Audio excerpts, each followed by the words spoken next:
Live. Everywhere. On netrootsradio.com.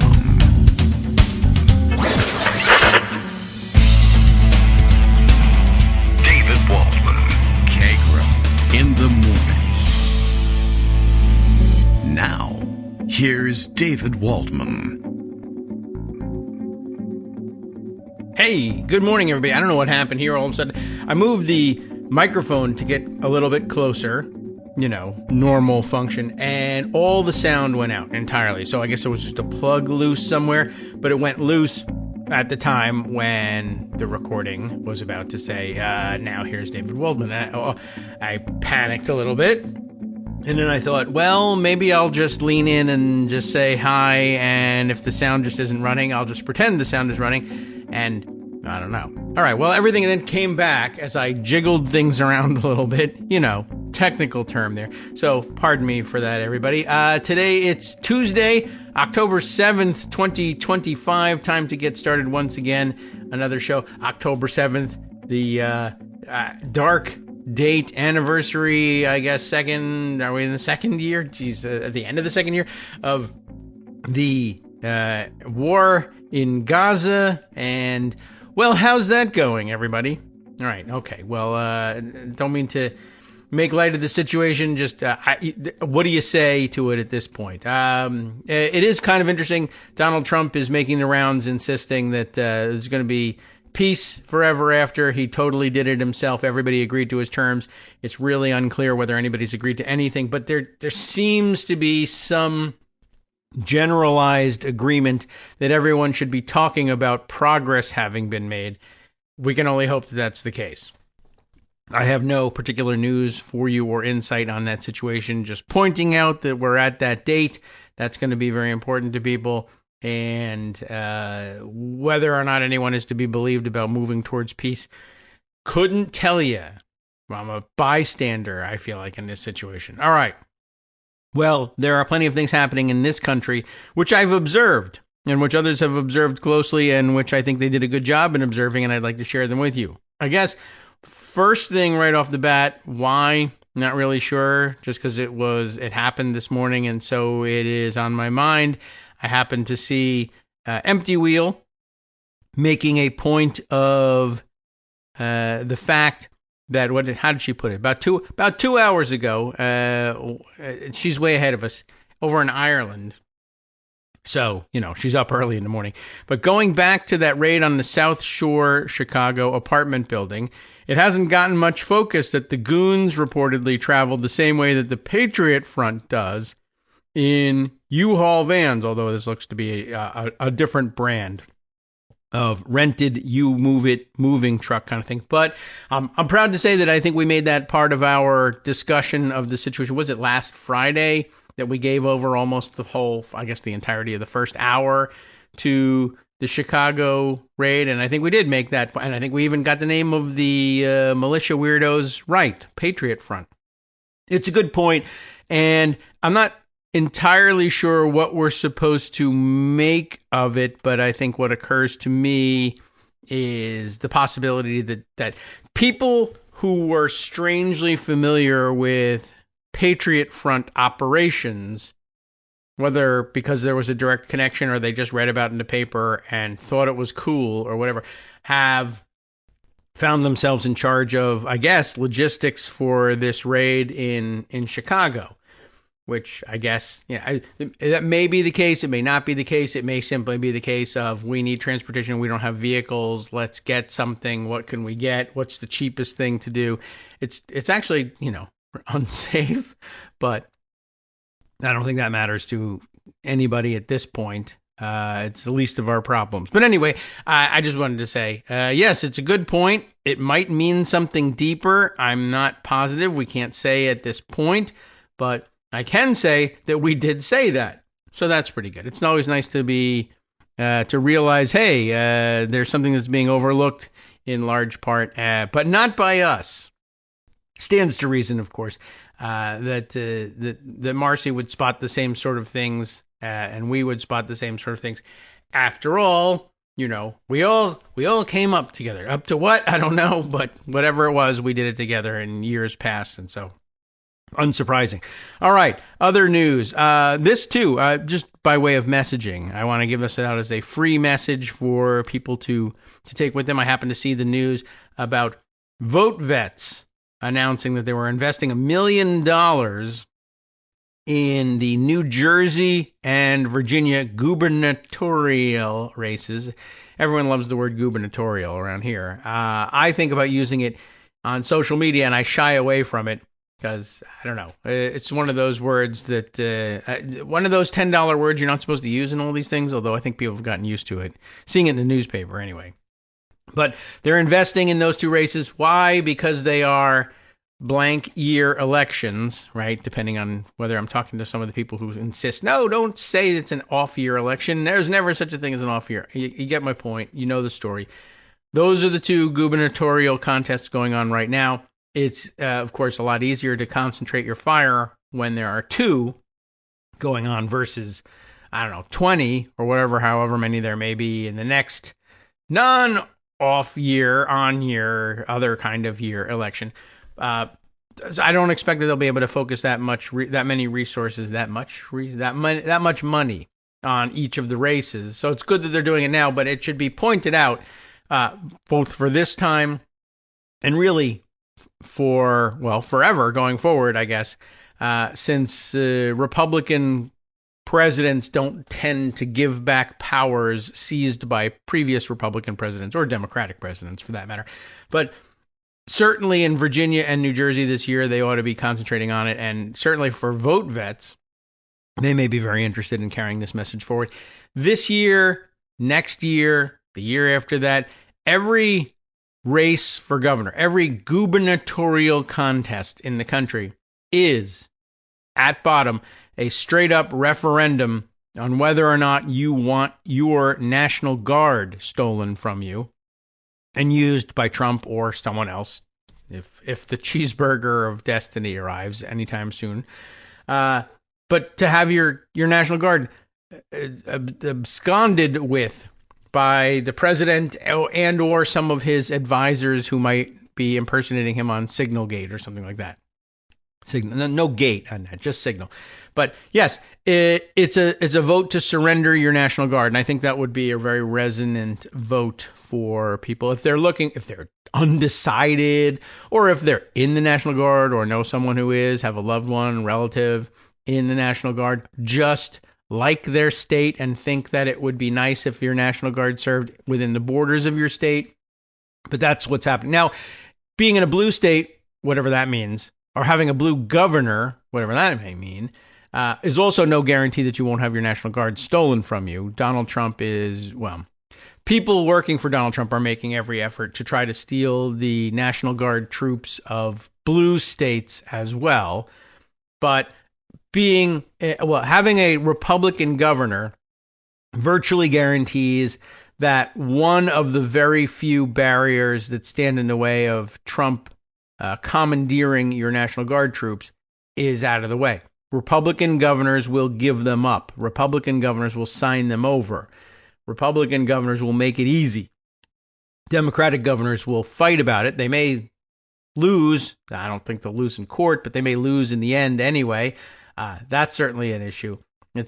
We can't say it's a guarantee that your National Guard troops will stay home if you elect a Democratic governor, but we can tell you that it's a virtual guarantee that you will lose control of those troops if you have a Republican governor. And how will you lose control? It's less than that. It's less passive voice than that. It's not so much that you'll lose control. It's that if you vote for a Republican for governor, first of all, you'll get a cold. Second of all, you will lose control, and it's because your Republican governor will cede control of your National Guard to a Republican president. And by the way, should there ever actually be an actual insurrection anywhere for which National Guard troops were in fact needed, a genuine insurrection, there's no chance in the world that a Democratic president would get Republican governors' cooperation for those troops being federalized. So anyway, I think it's you can bumper sticker that one, and you can make the case pretty quickly. Yes, a vote for the Republican in any gubernatorial race anywhere this year or next or the year following, for that matter, is a vote to give away, to disrespect your National Guard troops. So keep that in mind and vote appropriately. All right, let's see. Other immediate morning news, according to social media. New on MSNBC, Kyle Griffin tells us that Trump's new acting U.S. attorney, what kind? Acting U.S. attorney Lindsey Halligan, acting U.S. attorney for, everyone, Eastern District of Virginia, EDVA, the Rocket Docket, they used to call it. I don't know whether they still do or not. Apparently, they were very fast-moving folks, and wow, imagine being on the emergency docket and the rocket docket, the emergency rocket docket. Anyway, Lindsey Halligan has apparently recruited prosecutors from outside of her office to take James Comey to trial. You may recall they were having great difficulty getting him indicted. Halligan eventually got 2 out of 3 counts on the indictment she was seeking, but she had no one else. No other attorneys in the office were willing to sign the paperwork, and she signed it alone. Well, by the way, we've got some updated news on that one. But anyway, besides this updated news, which, okay, I think that came out as updated nude, which we don't have, and we're not going to get either. And let's not even go looking for it. Thank you very much. But she's got some outside prosecutors to handle the trial after being unable to find any federal prosecutors in her own office willing to pursue the charges, according to 2 people familiar with the selection. So it should be interesting. No word yet. I'll check back maybe on Kyle Griffin's feed to see whether he's got news about who it is. I'm wondering, is Victor Shokin available? I was just wondering, as a blast from the past. That was, does everyone remember? Anyone remember? That was the allegedly corrupt prosecutor general of Ukraine, briefly, who it became a project for the United States government to see ejected from the Ukrainian government because of his corruption. That's what Joe Biden was working on when he was vice president. That gave rise to the whole conspiracy theory about the Bidens, Hunter Biden in particular, but Joe Biden as well. You remember anyway. Apparently the entire international community more or less agreed that that guy had to go. And the United States, then the leader of the free world, took it as their responsibility to pressure the then Ukrainian government to be rid of Victor Shokin. And I don't know. I mean, I guess he's still got a law degree from somewhere. Maybe he's available for the prosecution. We could find out. Let's see. Let me go take a look at Kyle Griffin's feed and see if there's any further news. No, that's still the latest, I think, from that news front, the EDVA. He also, by the way, I guess that's his first post of the morning. His previous post from yesterday afternoon, I think everybody saw this one. Trump doesn't rule out a pardon for Ghislaine Maxwell. that was something. Making the rounds yesterday. I don't know whether is that news we would spend time on. I'm not sure. I meant to go and tell you more about what was going on with Lindsey Halligan and see if I can't update folks there.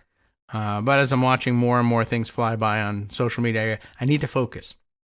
Keep my nose in Instapaper and bring you that information. But yeah, what was it that? Oh, right, the Ghislaine Maxwell thing, I think, is also parked somewhere in here. It's just interesting the way Trump answered that question and the way it was covered. Let's see. So I think I have some audio on that, which I'll have to kind of engineer up. You know, it's sitting in Instapaper, of course, but moving that over to the big computer so that we can hear it more clearly. It's a question that's posed to him in one of those Oval Office, I think they call them press sprays. That may or may not be yeah. It seems like they use gaggle when it's on Air Force One and spray when it's in, I don't know why, when it's in the Oval Office. But I don't know. I may have that one backwards. But let's see. I'll move this over to the big computer so you can hear it. I also, it reveals an interesting verbal tick that Trump is using, and I guess I wanted to throw it out there. I don't think it's significant in any way, but we like to pay attention to his various ticks. Well, like his tells when he's lying, which means always, just basically anything he says. It's almost futile to start looking for tells from Trump. But one of my favorites, for instance, being like with Newt Gingrich, it used to be if he used the word frankly when he was describing something, he was being dishonest, but he's always being dishonest. And then with Trump, there are very specific ones. I mean, he's always lying, so you never know. But if he starts saying, if you take a look at, if he's asked to explain something or give evidence for something, he says, if you take a look at, that's his cover for, I don't really know how to explain this. And I'm not sure if I have evidence. And I'm just repeating fragments of what I remember from someplace else. It was always, if you take a look at it, I took a look at it. I don't remember any of it. But if you take a look at what I took a look at before, you would see that, If you watch the Gorilla Channel like I watch the Gorilla Channel, then you'd be convinced too. No, I wouldn't be, because I have a brain in my head, but whatever. Anyway, this is the exchange, and I think you'll be able to hear the little tick I'm talking about here. So, all right, here it is, a split screen, Trump at the seat behind the Resolute desk, and the reporters, held back and in the back of the room and shouting their questions to him. The Supreme Court is back in session. Yeah. They rejected today an appeal by Ghislaine Maxwell to overturn her conviction. That means her only chance at getting out of prison is a pardon from you. Is that something you're open to? Who are we talking about? Ghislaine Maxwell. I haven't heard the name in so long. All right. You see what's going on here. By the way, the tick that I was looking for comes immediately before this particular clip. So, all right. I'm not going to go hunting around for it, but I'll tell you what that one was about, which was when a reporter begins the question. Now, it's loud in there. The acoustics aren't great. Trump is half deaf, but what can you do? I don't blame him for that necessarily. I mean, I blame his vanity for not doing anything about it to try and cut down on the issues that it creates, but whatever. Okay, you don't have to be old to be you're not that old to be losing your hearing, so. But anyway, he can't hear anything. But of course, he makes it an issue because I've noticed this a couple of times. He doesn't hear the beginning of a question, or they say, Mr. President, something, and then begin, and he can't understand them. So rather than saying, though, I'm sorry, what? Can you repeat that? Or I'm sorry, I didn't hear you. Can you speak up? Or what was that again? Or can you say that again? I think the pop psychology understanding of what's going on here is he needs to be in command all the time, and the whole exercise is about belittling everyone, reporters, whoever happens to be in front of him.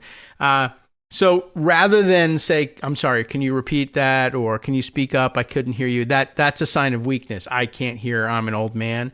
So instead, but he needs it repeated because he doesn't know what the hell's going on. So he has his own way of saying it, which is to say the words, quote, say it. It's never, can you say that again, or say that again, or say it again. It's say it. It's a barked command. It's very weird. And I don't know where you would pick that up from. It's very it's not an American expression. Wouldn't that be funny if it was like Russian? I mean, it isn't. I don't think so. I don't know. But didn't we run into something like that at some point? There was some very weirdly expressed thing in a Truth Social post or something like that. And it was like, that's the Russian way of saying it. It's very odd. But that's the thing. So, Mr. President, I have a question for you about Ghislaine Maxwell. Say it. It's about pardoning her, etc. That's the dynamic in which and I've noticed this a couple of times. It's not every day. But I just found that interesting. Maybe insightful into his psyche, I guess, if the pop psychology is true. So interesting. So if I didn't hear you, he says, say it. I did say it. You didn't hear it. How about this? Hear it. That'll get you thrown out. Anyway, so now the substance of the issue is, hey, what's going on with Ghislaine Maxwell? And he pretends, I don't even, I haven't heard that name in so long. I don't know what's going on. Well, anyway, the question is pretty straightforward. People have said you might pardon her. Is that true? Because it's effing outrageous because he's a gigantic child molester. Why would you be doing that? Oh, I don't know. Well, I'll take a look at it. And it's interesting. He spends a minute dodging. Well, I don't know anything about it. I'll ask. He gives a very non-committal answer. But like, why is anybody giving a non-committal answer? It's Ghislaine Maxwell. Are you going to pardon Ghislaine Maxwell? No way. She's a disgusting child molester. Oh, thank you. Good question, good answer. I think we have our story now. But I don't know. I'll take a look at it. Well, you know that what she's accused of. Yeah, but I'll have to see what she's saying. I mean, I don't know what her side of the story is. It's an extraordinarily fair thing for Donald Trump to be saying about anybody. Take any other case. No, execute them. But I have to hear what Ghislaine Maxwell has to say. So, all right, I'll back it up a little bit. We'll replay this guy. Since you don't get to hear the fun verbal tick. Say it. All right, go ahead. Say it. Prison is a pardon from you. Is that something you're Who are we talking about? Ghislaine Maxwell. I haven't heard the name in so long. I can say this, that I'd have to take a look at it. I would have to take a look. Did they reject that? She wanted to appeal her conviction. And what happened? They said that they were not going to hear her appeal. I see. Well, I'll take a look at it. I will speak to the DOJ. I wouldn't consider it or not consider it. I don't know anything about it. So, but I'll speak. I will speak to the DOJ. Now, that's an interesting thing, too, by the way. I haven't heard the name in so long, like 10 seconds. But I won't consider it or not consider it. Really? How are you going to manage that? Well, oh, yeah, that's right. Your brain is empty. I'm a smooth-brained Donald Trump will not consider it or not. I won't consider it or not consider it. I'm just going to stare blankly at the wall for a little while and say I talked to the DOJ. You don't need to talk to the DOJ. And the reporter is kind of astonished by that. So there's another 30 seconds of this nonsense. Be a candidate for clemency, sir? I don't know. I mean, I'd have to speak to the DOJ. I'll look at it. I have a lot of people have asked me for pardons. I call him Puff Daddy has asked me for a pardon. I call him Puff Daddy because my brain is in 1980, but he probably wasn't even Puff Daddy at that point. But still, that's where my brain is. She was convicted of child sex trafficking. Yeah, I mean, I'm going to have to take a look at it. I'd have to ask DOJ. Why? I didn't know they rejected it. I didn't know she was even asking for it, frankly. Yeah, well, I'll tell you what. You're asking for it, frankly. How about that? So, anyway, I just thought that was interesting, and I think they got the right headline on it over at Daily Kos. Is there more to the... I mean, well, Walter Einenkel wrote this up under the headline of Trump acts suspicious as hell when asked about Ghislaine Maxwell. And I guess that's a great way of putting it. I thought my initial reaction, Trump acts dumb as hell. But, that's not really news. But suspicious as hell is actually quite right. What kind of answer is this? And I mean, what's the analysis here? If I can skip down to this. After growing increasingly frustrated by the public's response to his refusal to release the long-promised Epstein files, Trump has managed to avoid talking about his old buddy Jeffrey Epstein,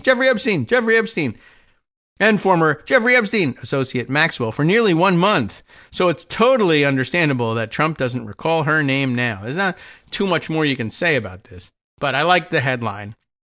And so credit for that one. It acts suspicious as hell. That's really the answer of somebody who's actually, started the paperwork for a pardon or clemency or some sort of benefit for Ghislaine Maxwell and knows that it's wrong and doesn't want to say anything about it. Okay, say it. All right. I'm not certain where that... Oh, by the way, well, maybe if I go and look, since we're getting down to the end of the first segment somehow... I could search around and try and find the version of it that I retweeted that has the say it in it. You've heard it. I don't know. Be on the lookout for it. It's not news. I really shouldn't spend any more time on it. Also, from my social media feed, just found it interesting since we're seeing so much more filmed footage of ICE and related goons wresting children from the hands of parents for their deportation proceedings. I just was reminded, of course, last night, as many of you probably are every day, of good old Elian Gonzalez chapter of our deportation history, and just reminded that the very infamous photo of the armed Border Patrol agents, overarmed Border Patrol agents, that was really the point of the photo, coming to wrest Elian Gonzalez from the hands of his guardian at the time. They're hiding in the closet of their apartment. In comes a guy dressed like what in those days looked like a commando, I guess, and now just looks like a guy out for a bicycle ride at this point, but with a very big gun. And I was telling the kids out there today, they don't know, but the truth is, yes, back in the day, that photo in the whole episode was once a flashpoint for Republican outrage for like 10 years. That was the symbol of tyranny under democratic regimes. The democratic president brings you tyranny. Look at this. Armed, jackbooted thugs tearing families apart. Of course, that is now an applause line at a Trump rally. I mean, what can I tell you? They're hypocrites, so I don't know how much you need to know about that. But I'm just reminding you of that being the case. And I guess it's appropriate today using archival photos for illustrating such things, because another morning outrage apparently out there. CNN has published their explainer of what is the Insurrection Act that everybody's talking about President Trump invoking. And I mean, there's a need for that sort of explainer. I mean, it was several months ago, but there is a need for it. That's true. And I don't know how they treat it in the main body of the article, but everyone was pointing out there's this, well, what is this thing and why would they use it? And the piece is, of course, illustrated by a photo or with a photo on their website. I don't know whether they're using the same photo on their television broadcast, but it's basically, well, okay, there's this big problem in Portland, purports the president. What is this Insurrection Act? And the photo that they're using, without identifying it as such, is from the LA riots of 1992, 93. What was the year? At any rate, it's like 30-year-old photo. And it's actually quite obvious from the photo. Maybe we'll talk a little bit more about it on the other side. But what are you doing? Hi, everybody. It's me, David Waldman. Yes, the same guy who interrupts you all the time. Interrupting you one more time just to tell you again, another reminder that your contributions are what keep this show on the air, and Patreon.com, Patreon.com, is still among the easiest ways to make the sustaining subscription donations that keep us afloat. Are you ready for the pep talk about how our Patreon campaign is still going strong and growing? Well, too bad. Yeah, the plain fact is we actually are headed in the wrong direction, and whereas we once had about 175 monthly patrons, we're now actually down below 150. Time to recruit some more. Not exactly the kind of news I wanted to share, but there it is. For those of you in a position to support the show, Patreon.com does make it easy to make those secure, recurring monthly contributions to do so. Patreon.com/KagroX gets you straight to our donation page. We've been through a lot together. The worst of the pandemic, we hope. The worst of the insurrection, we hope. So go ahead and treat yourself. You don't need an excuse. Give yourself the gift of a little something you enjoy in life. Support the show. And of course, if you happen to prefer using PayPal or even the Square Cash app, we're up and running on those options too. So thanks again, everyone, for all your support. We couldn't, or at least shouldn't, do it without you. Hope you'll be on board soon too. Thanks for all your support. All right, welcome back now to the Kagro in the Morning Show here on Netroots Radio. Yes, it's as we were saying before we were so rudely interrupted by ourselves. I'm looking at the Blue Sky post from Lizzie O'Leary, who, by the way, well, let's see, just so we know what's going on here. I host, that is to say Lizzie, if Lizzie were here, and I said to her, say it, she would say, I host What Next TBD at Slate. Okay, a show about tech, power, and the future. All right, very nice. By the way, she also asks the very important question, who wants night bacon? Okay, I've never heard anybody ask that question before. I would say ordinarily, yes, I'll take it, but I'm trying to eat less at night. All right. Well, anyway, that's a very healthy thing. You should all be doing that, I think, unless that's just, pop health advice too. I don't know. Anyway, I don't know. Bacon at night. Just it sounds delicious, but yeah, health-wise, probably not. Anyway, Lizzie points out much more importantly that CNN is tweeting this thing around, this time on Blue Sky.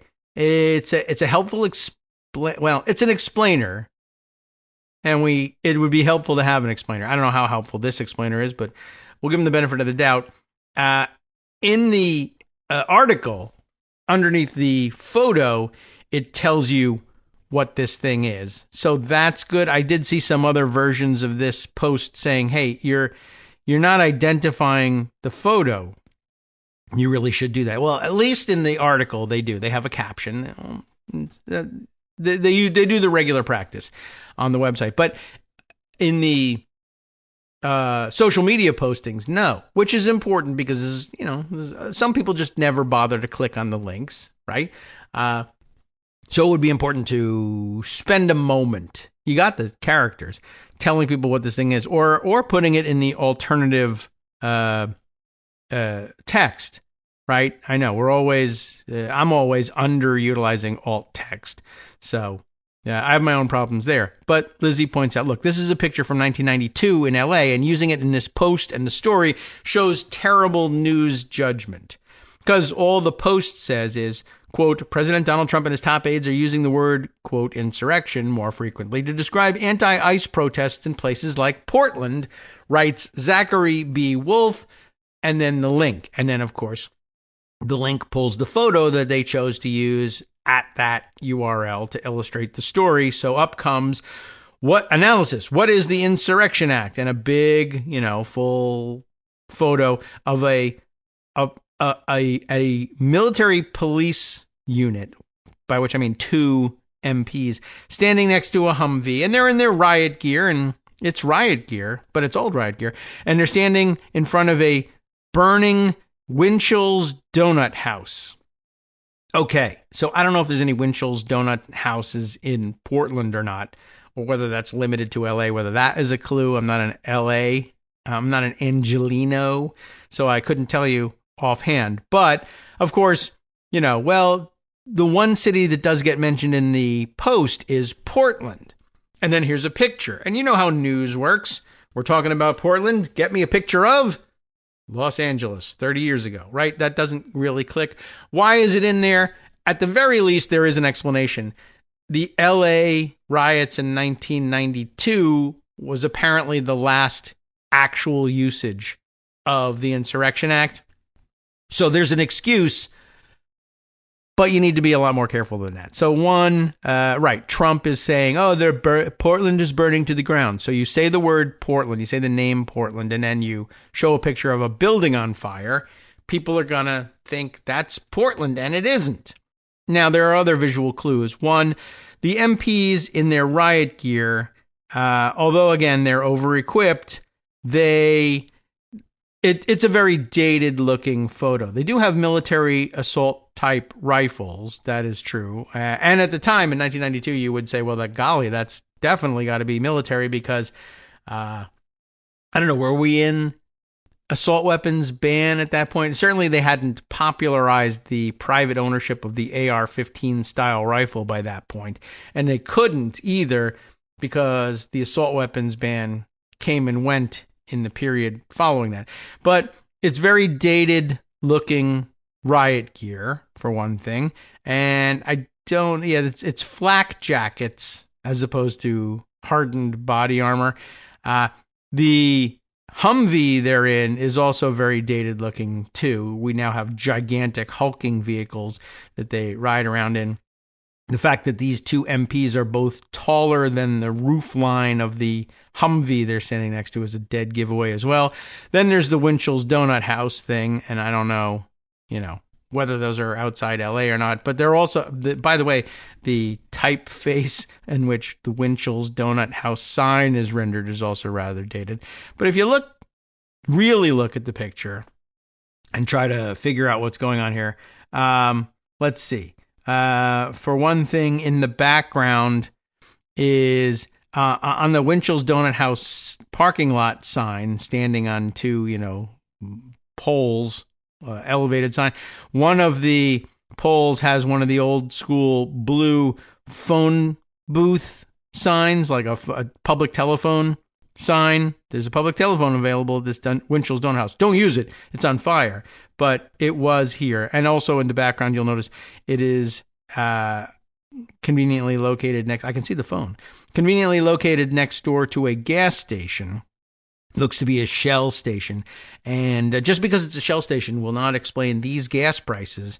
But if you're in need of a fill-up, I would recommend pulling in for the $1.18 regular gas. Maybe even $1.13. It's obscured by smoke. To be sure, there's something terrible going on here at this Winchell's Donut House. And by the way, it should be criminal all by itself burning a donut distributor. But and the cops will really get mad about that one. You burned the donut place, you're going in. Anyway, $1.13 gas. That might tip you off. This was quite a while ago. Now, as it happens, the explainer itself is, I guess, of some value. As I said, they do mention, what is the Insurrection Act? When are you supposed to use it? When do they actually use it? When was the last time they used it? And so it's useful for those purposes. I don't know whether it's useful for us to read it. I think we've been through the Insurrection Act or related legislation a couple of times. How would the Insurrection Act be invoked? I guess we could read that part here. By the way, Insurrection Act, they set it up by saying, works in tandem with the Posse Comitatus Act, which was passed in 1878, and generally prohibits the use of the military inside the U.S. The Insurrection Act itself, first passed in 1792, last tweaked in 1871. 1792, that same famous Congress that we were discussing yesterday in Steve Vladek's article, those were the guys who said, actually, in our first pass at this thing, we're going to say that if you're going to call out the militia, and especially if you want to move it to another state, you're going to need for a federal judge to say, there's a need for this. You need to have the judiciary affirmatively say, yep, that looks like an insurrection to us. You are now empowered to go and do this thing, Mr. President. And then the president would do it. Now, of course, the president just declares whatever he wants to be an insurrection and then goes from there. And Republicans stand around and say, it's insurrection itself to say that the judiciary should have the chance to review that decision, much less have to clear it in advance. That's totally against what the founders had in mind for our robust executive. Well, the founders had in mind a much less robust executive and, in fact, passed a law at the time that said, actually, we're going to need a judicial review of this thing up front. Anyway, how would the Insurrection Act be invoked now? Well, first, a state's governor or legislature can request it. Another good reason to think hard about voting for any Republican for governor anywhere at any time. That's what happened in 1992, the last time the Insurrection Act was invoked. And the picture in the article is 1992. Back then, President George H.W. Bush got a request from then California Governor Pete Wilson, remember when they elected Republicans, for help addressing the riots in Los Angeles. Officials in Chicago and Portland seem unlikely to request that kind of help. Why? Don't need it. These things aren't happening. Anyway, instead, Trump, though, could theoretically say he needs the military to enforce federal authority. That's their story. The pertinent language includes this, which seems to give the president the final say when he or she, quote, considers that unlawful obstructions, combinations, or assemblages, or rebellion against the authority of the United States make it impracticable to enforce the laws of the United States in any state by the ordinary course of judicial proceedings. That sounds familiar, right? They used the same thing in the Calling Forth Act, as we were calling it yesterday. And at that point, then, he may call into federal service such of the militia of any state and use such of the armed forces as he considers necessary to enforce those laws or to suppress the rebellion. Has the Insurrection Act been invoked over the objections of a governor? Presidents Dwight Eisenhower and John F. Kennedy both invoked the Insurrection Act over the wishes of governors in order to facilitate school integration after the Supreme Court's landmark Brown v. Board of Education ruling. Eisenhower stood down the Arkansas National Guard in order to deploy the 101st Airborne Division in Little Rock. Brennan Center for Justice, linked herein, has a full list of the 30 Insurrection Act invocations if you want to compare them to the current situation and see whether you think this one stands up to those.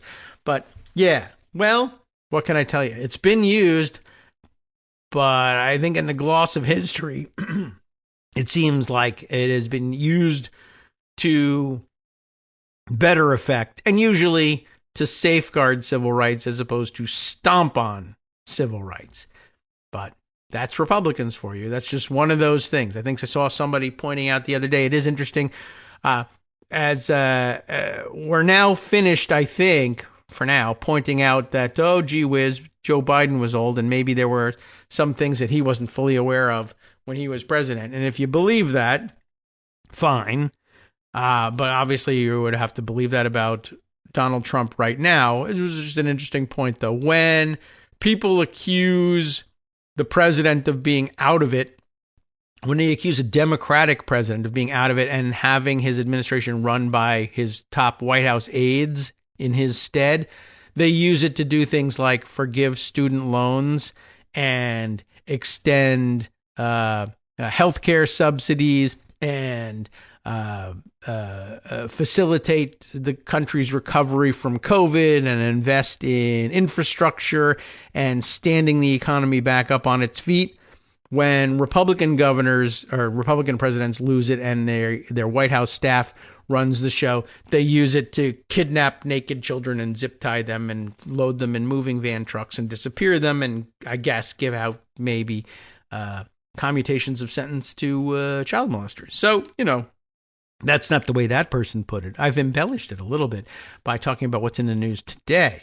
But, yeah, that's just the basic usage of the cover-up is a little bit different as between Republican and Democratic presidents. As it turns out, there might be a dime's worth of difference between the two parties.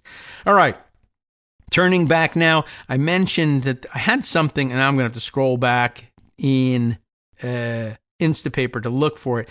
I think, if I can find it, I had something of interest on the Lindsey Halligan situation from, what's her name? I can't remember, but I remember that she is the former, was it Liz Oyer or something like that? Is she so it was the former pardon attorney. And, I think I must have missed it, but I'm going to have to look at these. Now I'm going to have to read the things that I'm scrolling past, not just looking at the picture. But she does short, YouTube or TikTok type videos, and she was explaining something very interesting about it. Now it's also entirely possible that the thing just didn't make it to Instapaper, which worries me. But I can explain it, but it would be better if you heard it in her own words. So how likely is that? Well, it's not looking good. Anyway, the gist of it was that Lindsey Halligan had been appointed as acting U.S. Attorney for the Eastern District of Virginia after they forced the previous guy out. And what was his name? Eric Seibert, I think it was. Let me see if I can't. Well, how would I even find this thing? But the story was that they forced out Seibert and he was in there at the time as acting U.S. Attorney. And there's some discrepancy and some, not in what his title was at the time, but there's some discrepancy in whether or not there's a real substantive difference. And at some point, we read something that appeared to differentiate as between acting U.S. attorneys and interim U.S. attorneys. But then I read something yesterday that sort of used the terms interchangeably, and I don't think that's exactly right, because I thought that in the case of an acting U.S. attorney, we were talking about a 120-day time limitation, but that for interim U.S. attorneys, the time limitation was different. I think it was like 210 days or something like that. Didn't we say that it was weird because like this is going to confuse all the dyslexic lawyers are going to go crazy trying to figure out which one is which. Anyway, the story was this. Eric Seibert was, in fact, an acting U.S. attorney. And you remember that an acting U.S. attorney, that's the 120-day thing, that's another thing. Was it seemed like there was maybe a difference between who named an acting U.S. attorney versus who named an interim U.S. attorney, but that the attorney general is the one who's supposed to hand that thing down. Now, it may come at the direction of the president. It shouldn't be direct consultation necessarily or steering the AG, but, I'm sure that happens all the time. But the story was, if you didn't come up with an acting U.S. attorney when there was a vacancy, then it was up to the federal bench in that district to appoint someone as acting U.S. attorney in place of the executive branch doing it. And some of the dynamics change if you have named an acting U.S. attorney or an interim U.S. attorney, but you've at the same time submitted the name of either that person or someone else to the Senate to take the job permanently. That triggers a change in the way things are considered. But as Liz Oyer, I think her name was, or something quite like that, was pointing out, let me see if I can find this. There it is, Liz Oyer. Okay. And all right, I'll have to scroll through her feed because she's, prolific. So I'll see if we can find the actual piece we're looking at. Anyway, it was that once you've appointed somebody as acting U.S. attorney, you can change the dynamic. No one at any point ever submitted Eric Siebert's name, I don't think, for the job permanently. So the implication was that they were still on the search for a permanent U.S. attorney for Eastern District of Virginia, but they push him out and fire him / resign, whatever it is. He leaves. Now there's still time on the 120-day clock, I think. But what Liz Oyer was pointing out was there's really nothing in the statute controlling here that says that there's authority to name a second acting U.S. attorney at that point. You might assume it because I don't know if there's anything that says you can't. Well, in the statute. But what she was pointing up here was that it is in fact possible that there is a Justice Department memo which says differently, and I think I've finally found the piece here. And let me transfer it over to the big screen, as it were, so that we can play it for you and you can hear Liz explain. And it'll be that much better, I swear, if we just do things that way. But of course, first the email has to go through. All right. So, all right, and it wasn't even Liz posting the thing for some reason. Oh no, this is all right, this is the same one, the Adam Parkamenko thing. All right, we got to find, here's Liz's Blue Sky version. And I guess rather than read her comment, we'll just play the tape. Have we got sound on this thing? Let's give it a try. Hey everybody, there's a really interesting legal theory circulating about why the indictment of James Comey may be invalid. Ooh. That would be a huge setback for Trump's revenge agenda. Let me explain. I'm Liz Oyer, the former pardon attorney for the Department of Justice. Trump has been trying to indict James Comey since his first presidency, but no legitimate prosecutor would actually do it. Last week, Trump finally found someone who would. That person is Lindsey Halligan, an insurance lawyer with no experience as a prosecutor. Pam Bondi appointed Lindsey Halligan as the chief prosecutor in Eastern Virginia after her predecessor, a guy named Eric Siebert, refused to indict James Comey. Siebert was forced out, and Halligan was named the interim U.S. attorney. Here's where this gets a little complicated, so please bear with me. The law allows the Attorney General to appoint an interim U.S. attorney for up to 120 days. All right, so there we are. A first discrepancy here. Interim U.S. attorney for 120 days. Well, we know that that's the case when you're naming an acting U.S. attorney. Is that the same thing or a different thing? I haven't decided what I think the writing bears out here. But Liz is pretty with it and knows what she's talking about, so let's keep going. After that, the court gets to decide who serves as U.S. Attorney until the position is filled on a permanent basis by a candidate approved by the Senate. That's where the problem arises. Pam Bondi had already appointed an interim U.S. Attorney in Eastern Virginia. That person was Halligan's predecessor, Eric Siebert.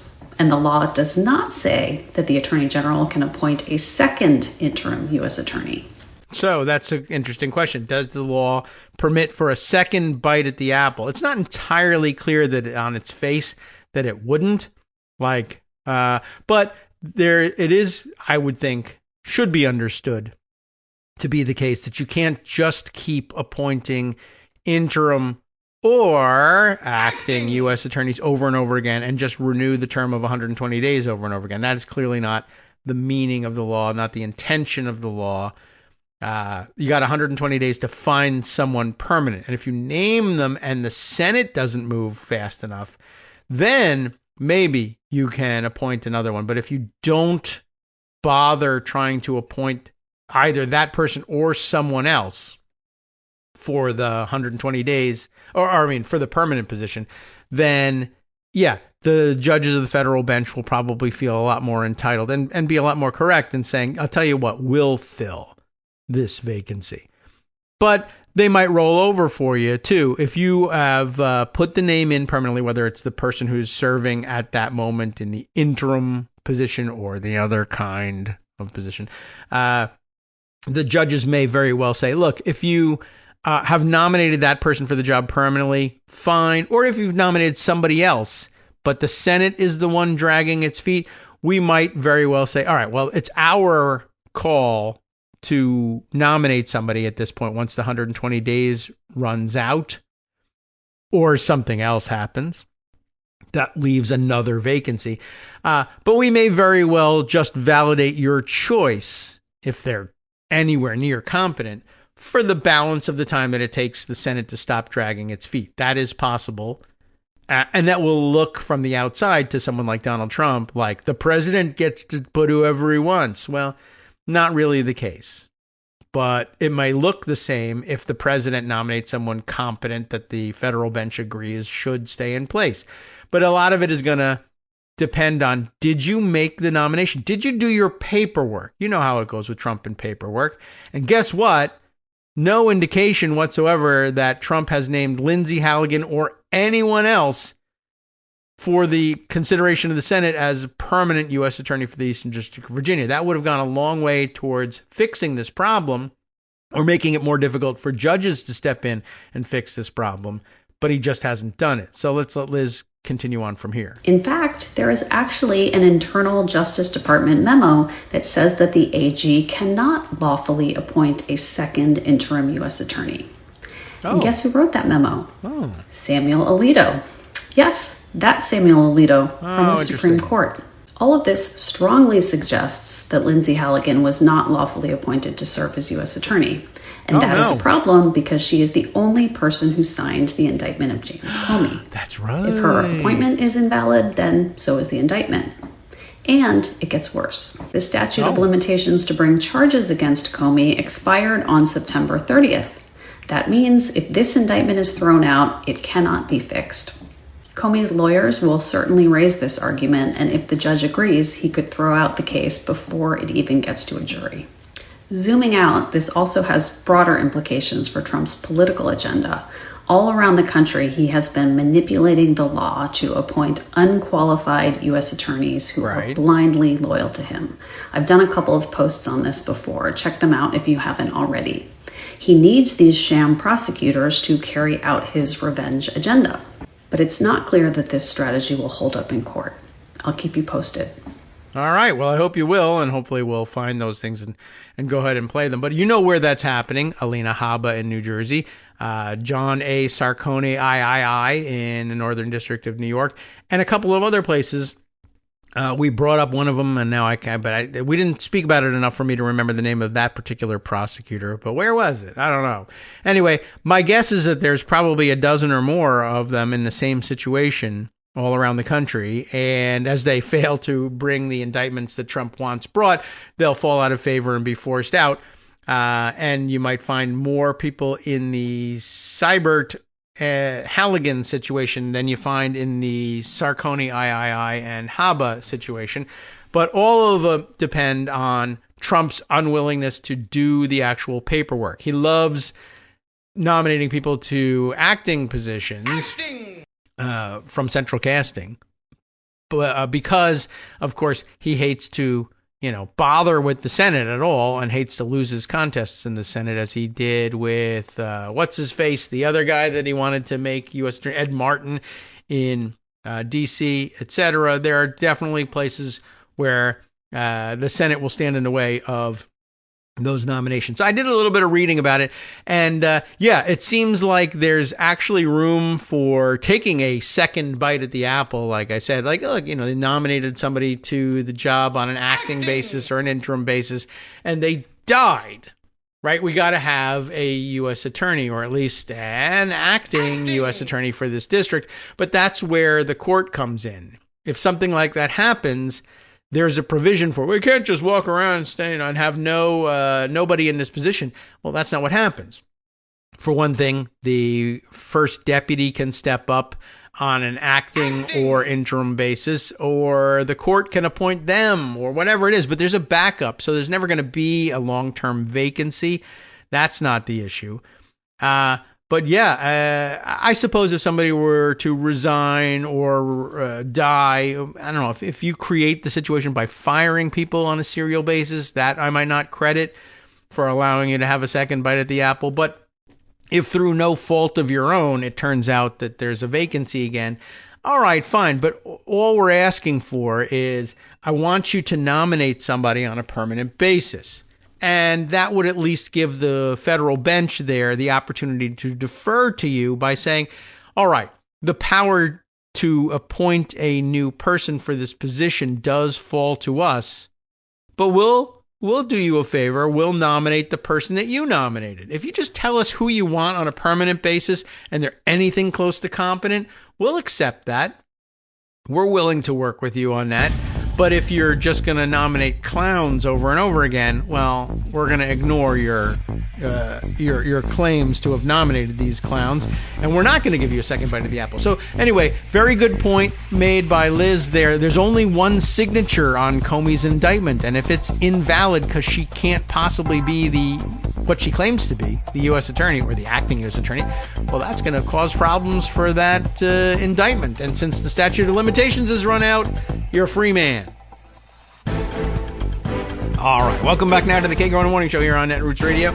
So, good point there. That might be fatal to the James Comey indictment after all. We'll have to see how that works itself out and whether anybody is willing to stand up and say that this is the case.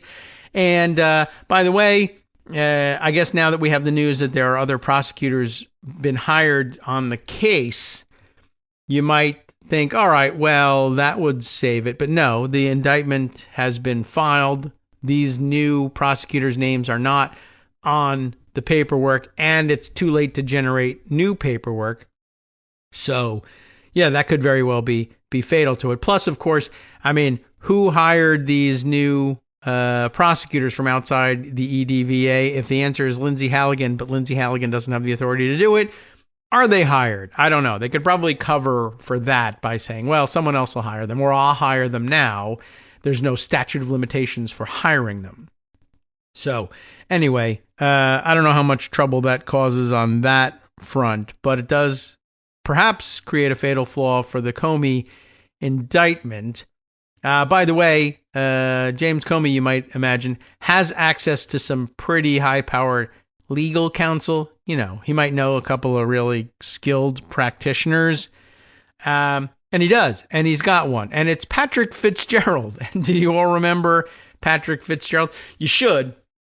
Actually, a high-powered and experienced attorney would be a very good choice for defense attorney. I do want to point out, though, while he's got a stellar prosecutorial record and likely would be able to transfer that to the defense side, no problem. That's not the issue.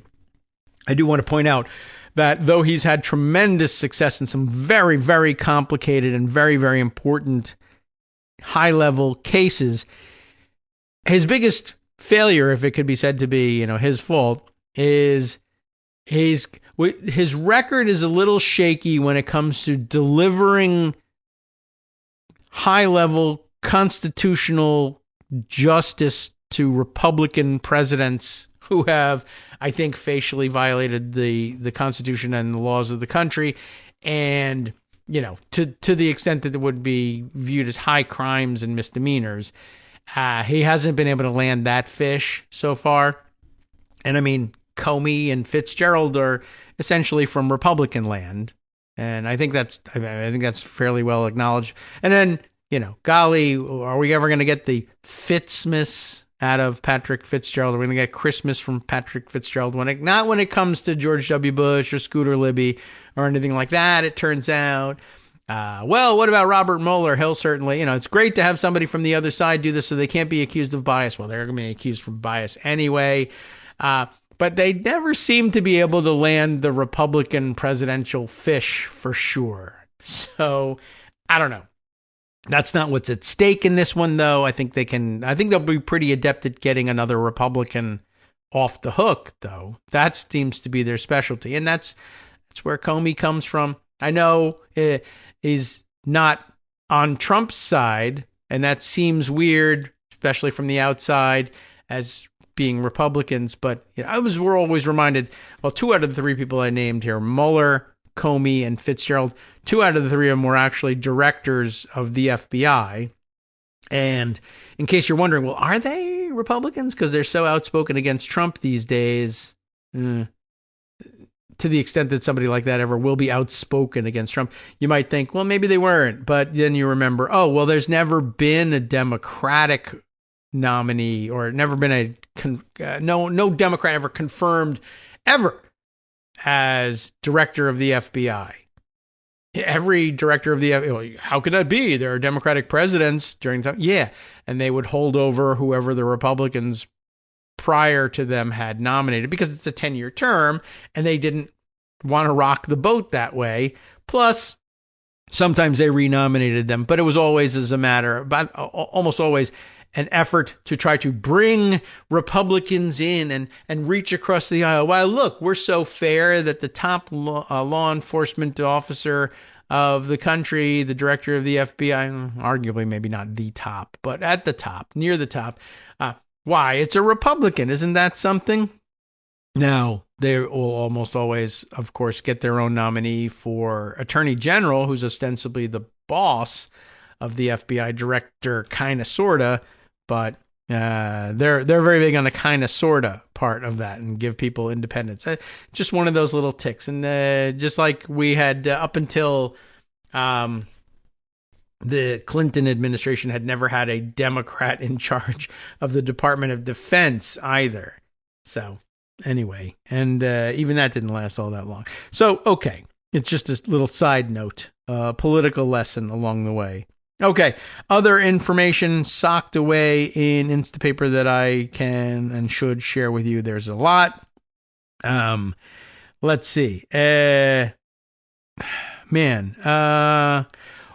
Offhandedly, I just thought I would throw this one in there. I just thought maybe this is valuable for a headline only, and I think there might even be a paywall or a registration wall in place. But the Telegraph, the UK paper, Telegraph, the Telegraph has this headline on a story written by Melissa Lawford, the U.S. economics correspondent for the Telegraph. Trump's immigration crackdown to knock $240 billion off U.S. economic growth. I think this probably should have occurred to the economists in the crowd, but really any right-thinking person in the crowd. Hey, are there any economic impacts that come from making a vast swath of the labor force in this country scared to go to work, or actually just disappearing them from work or on their way to work?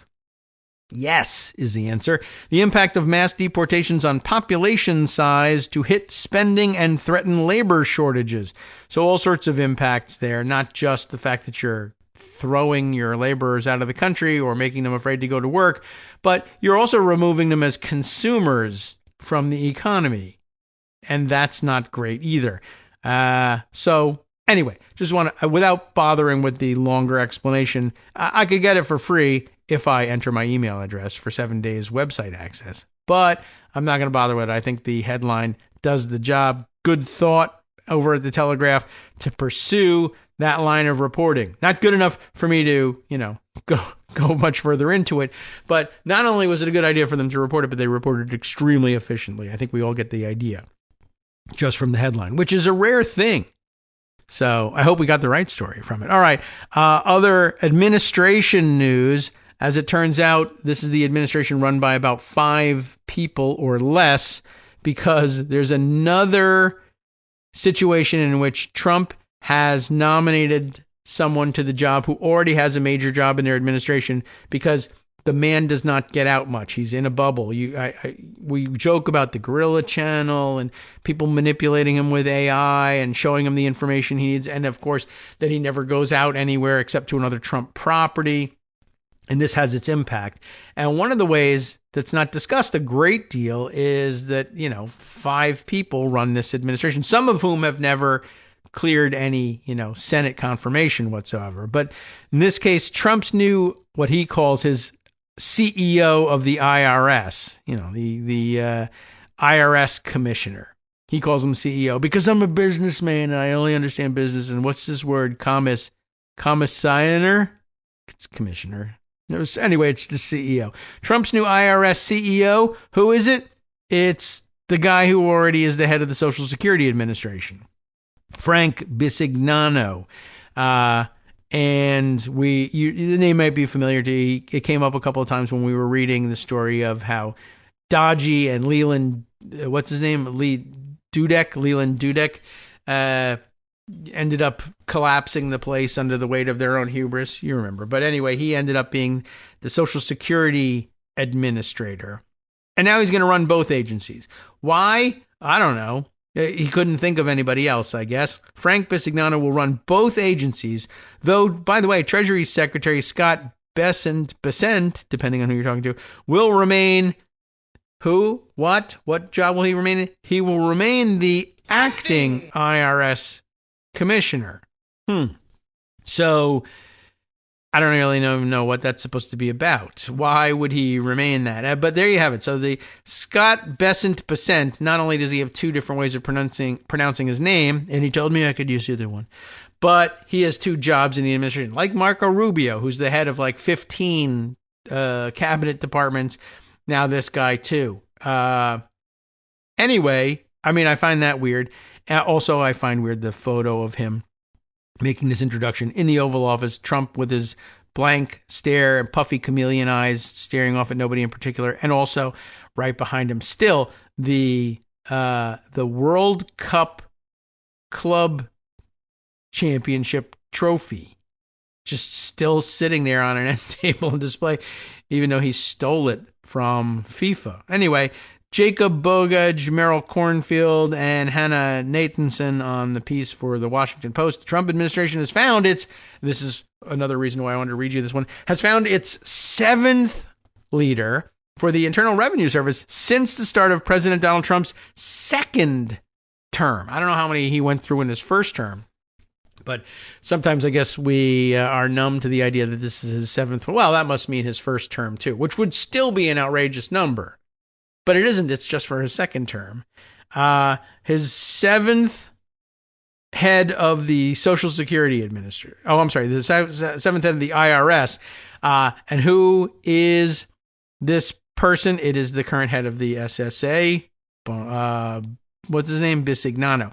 Treasury Secretary Scott Bessent said on Monday that Frank Bisignano, the Social Security Commissioner, will also serve as the IRS's Chief Executive Officer, a role that does not formally exist at the tax agency. The move sidesteps, why are they doing it this way? Sidesteps a potentially lengthy Senate confirmation process to fill a leadership vacuum at the IRS as it prepares for tax filing season and tries to integrate massive changes to tax law from Trump and the GOP's One Big Beautiful Bill. Any changes to the hierarchy of the IRS's senior leadership, Well, they're required by law to be vetted by the agency's oversight board, for one thing. That bipartisan body has been inactive for years because it lacks a quorum. So how do you get around that? I don't know. I don't see how you can do running Social Security and running the IRS, says Nina Olson, who served as the National Taxpayer Advocate, the agency's consumer watchdog from 2001 to 2019. I don't see how you can do it with the IRS being gutted the way it is, Social Security being gutted the way it is, the massive changes that you've got underway, and the massive tax law that you've got underway. Well, incompetent people don't know that they're incompetent. It's their superpower, so I guess that's how you would do it. Trump has gone through 6 IRS leaders since returning to the White House in January. One retired after facing pressure from the U.S. Dodgy Service, Elon Musk's cost-cutting task force, which didn't cut any costs. Another resigned after Bessent agreed to share confidential taxpayer data with immigration enforcement officials. Gary Shapley, the whistleblower in the Hunter Biden tax case and a Trump ally, lasted 3 days in the role in April when he was replaced amid a proxy battle between Bessent and Musk. Michael Falkender, a Bessent deputy, led the IRS after that, but quickly and quietly left the Treasury Department in June. Trump's Senate-confirmed nominee, Billy Long, served as IRS commissioner for 53 days and left after disagreements with Treasury officials. He's now Trump's nominee for ambassador to Iceland. So, I mean, it is interesting. You're fired. I hate your guts. You're a stupid idiot. How would you like to be ambassador to something? This is, which, again, sir, we need an ambassador to Iceland. I don't know anybody. I never leave this building. So, give me a name that I already had. Bessent will remain the acting IRS commissioner. And he said in a statement that he would be doing that, while Bisignano will handle, quote, all day-to-day IRS operations. So they don't even really have a job for him. So they're going to call him CEO. He's not the acting commissioner. He's not nominated as a permanent commissioner. He's just a guy we're sending to the IRS to do things. Now, he gives some explanation for why he should maybe... Oh, I'm sorry. Someone else is giving an explanation for why he shouldn't be doing it. Who is this person? Well, by way of introduction, I spent 45 years doing management of troubled agencies in the private sector, in the public sector, and it would never occur to me to try to run both agencies, said John Koskinen, or maybe Koskinen, or Koskinen, I don't know, Koskinen, former IRS commissioner who served in the Obama and Trump administrations, and certainly not, if I had been someplace else, to get thrown into the IRS for a few months before the start of filing season. That is to say, it would never occur to him to do something like that either to himself or someone else. Bisignano, 66 years old, was previously the CEO, an actual CEO, of financial services firm Fiserv and First Data, and chief operating officer of J.P. Morgan Chase. He's got some business experience. That's nice. In a statement, Bessent called him, quote, a businessman with an exceptional track record of driving growth and efficiency in the private and now public sector. Under his leadership at the SSA, he has already made important and substantial progress, whatever it might be, and we are pleased that he will bring this expertise to the IRS as we sharpen our focus on collections, privacy, and customer service in order to better deliver better outcomes for hardworking Americans, Bessent said. He found the thesaurus. But the Social Security Administration has faced its share of turmoil during Trump's second term. Bisignano took over the agency in May after it had been plagued by customer service complaints for the first few months of the Trump administration. Dodgy's grand plans to root out fraud in the retirement and disability programs had caused disruptions and frustrations within the agency. Oh, and by the way, found no fraud. In an email to Social Security employees, Bisignano said he was honored by Bessent's selection and that he had a history of overseeing multiple mission-critical organizations at the same time. Well, at Social Security, Bisignano promised to use technology like artificial intelligence to improve services. However, the agency has removed key customer service metrics from its website, such as the live wait time for phone services.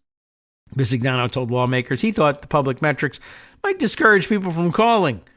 Phone wait times reached a high earlier in the year, though they went down after the agency moved field office workers to cover the 800 number. According to internal data obtained by the Washington Post, several Social Security employees, all speaking on condition of anonymity for fear of retribution, by the way, like maybe getting their houses burned down or something like that, said they were dismayed by the news on Monday, which most learned from reading an all-agency email Bisignano sent out announcing his own promotion. They don't even have enough people to email on his behalf. I'll take care of telling them, sir. He used to do it himself. One of the workers called it mind-blowing that Bisignano would be appointed to two such demanding jobs at the same time, especially as Social Security struggles to serve its customers with a drastically reduced workforce, including thousands of employees who've been shifted with little training into jobs answering phones. And by the way, the government is now shut down. They don't even mention that. Many employees said they did not feel Bisignano had improved their agency, and that the statistics he cited in his all-staff email as evidence of his own strong leadership were misleading at best. Wild times keep getting wilder, said another Social Security worker. So there you go. No mention of the shutdown at all. And this was an article from just yesterday. So that seems weird. Really backgrounding a government shutdown at this point in a story about, government operations. Seems odd. All right. Definitely a number of other things to share with you that I think are very weird, and let's see which direction to start in. Gosh, there's a lot. Maybe we'll start with this. I know there's another piece back here somewhere about this. But maybe I'll find it on background. But something Scott shared with me just yesterday evening that I had seen circulating in social media formats, but I hadn't read any lengthy pieces about it. Gil Duran writes this one here. Is this a Substack here? The Nerd Reich. I really like this one. But it's an interesting article. I did see mentioned the substance of it mentioned online elsewhere. Panicked Curtis Yarvin. You remember Curtis Yarvin, the very weird guy, previously known online as Mencius Moldbug, which is weird in its own right. I know we all have weird online names. I still use mine. So does he. His is just weirder than mine, basically. Anyway, he's been in the news in the last couple of days because of this. Panicked Curtis Yarvin, J.D. Vance guru, they identify him as here, plans to flee USA. Hooray! Is there any, do we have, I don't know. I don't have any, applause sound effects, but I do have this. Panicked Curtis Yarvin plans to flee USA. Thank you, God! All right, well, I'll take that. Right, why not? I think that's appropriate. What's going on? The subheader is a quote from him. I feel that I personally have to start thinking realistically about how to flee the country, which is odd because, and you should keep it in mind as an uplifting message, considering that most of us have actually considered that in the last couple of weeks. So maybe we need to flee the country. No, screw it. We're right. They're wrong. What's he talking about? At bottom, I think what he's saying is that they haven't been authoritarian enough in the Trump administration, and they're flubbing the authoritarian takeover of the country such that in the end they will fail, be overthrown, and as Curtis Yarvin imagines it, they'll all be imprisoned or executed. Which, I would then say, Thank you, God! Were that to happen. And I would also remind you, I don't know, that feels kind of rough justice. Should we really be hanging or imprisoning all of them? Well, what the hell is supposed to do, you moron? Really? That's just to use one more sound effect. I'm really stretching to make use of these things. But yes, eventually, he's saying he understands that justice may in fact catch up with them if they don't. Basically, it's a Game of Thrones situation. You win or you die. So if you start playing the game that way, you may die. All right, so what's the story? Some good news, it says. Curtis Yarvin, the anti-American dark enlightenment guru credited as the philosopher behind J.D. Vance. or whatever it is behind him, the couch behind J.D. Vance, believes the Trump administration is doomed to fail. Great. I say. Fearing retribution from future Democratic administrations, a terrified Yarvin declared on October 5th he's already planning to flee the country. I hope it's somewhere where we can get you with a drone. Wrote Yarvin on Substack. He's a melodramatic fellow, to be sure, but I'll take it. What did he write? The second Trump revolution, like the first, is failing. It is failing because it deserves to fail. It is failing because it spends all its time patting itself on the back. It is failing because its true mission, which neither it nor still less its supporters understand, is still far beyond its reach, as far beyond its reach as algebra is beyond a cat. See how smart I am? All right. Because the vengeance meted out after its failure will dwarf the vengeance after 2020, because the successes of the second revolution are so much greater than the first, I feel that I personally have to start thinking realistically about how to flee the country. Everyone else in a similar position should have a 2029 plan as well. And it is not even clear that it will wait until 2029. Losing the Congress will instantly put the administration on the defensive. Now, he later edited the essay to remove the, quote, I personally have to start thinking realistically about how to flee the country line, as it turns out. Now, while most people see Trump violating the Constitution in unprecedented ways and trying to seize dictatorial power, Yarvin sees only weakness and failure. On Twitter, where Vice President Vance follows him, he has criticized the Trump administration for not going far enough to wrest control of the nation and permanently dislodge Democrats from power. Back in March, Yarvin wrote that the Trump regime would wither and eventually dissipate unless he went full authoritarian. Yarvin doesn't think Trump has the guts to pull off a full fascist nightmare. Maybe he doesn't. I don't know. Instead, he casts the administration's actions as merely performative stunts with no lasting impact. And he may be right about that. It's certainly made for social media content more than anything else. Another quote from his piece here: they look tough. They're doing something that they're not doing even 0.01% of what it would take to solve the problem. That, at much more risk to themselves, the most they could probably do is 0.05%. Matters not. He's such a goofball. He thinks he's being dramatic in writing that way. Anyway, the numbers, I think, and the use of numbers takes away from his seriousness. Of course, Trump has turned ICE into an American Gestapo and is deploying U.S. troops to American cities for no reason. Last week, he told a meeting of the nation's top generals that it was time to fight an, quote, enemy within. This is all quite unprecedented and horrifying to most Americans, but it's still not enough for the S-Lord, just to keep things clean here. Yesterday, we let Greg run wild, but all right. And it's not enough for the Lord of the Dark Enlightenment. What exactly would satisfy him? Yarvin says, well, getting rid of all the liberal judges is easier than getting rid of all one liberal judge. What? Okay. Getting rid of all the judges is easier than getting rid of all the liberal judges. Getting rid of the whole legal system is easier than getting rid of all the judges. Getting rid of the whole machine of government is easier than getting rid of the whole legal system. Getting rid of the whole philosophy of government is easier than getting rid of the whole machine of government. No, it isn't. Not any of those things are true. But I guess he's saying, if you think, well, as a starting point, I murder everyone who opposes me. And I just do that. And I say, to hell with the legal system. Is that easier?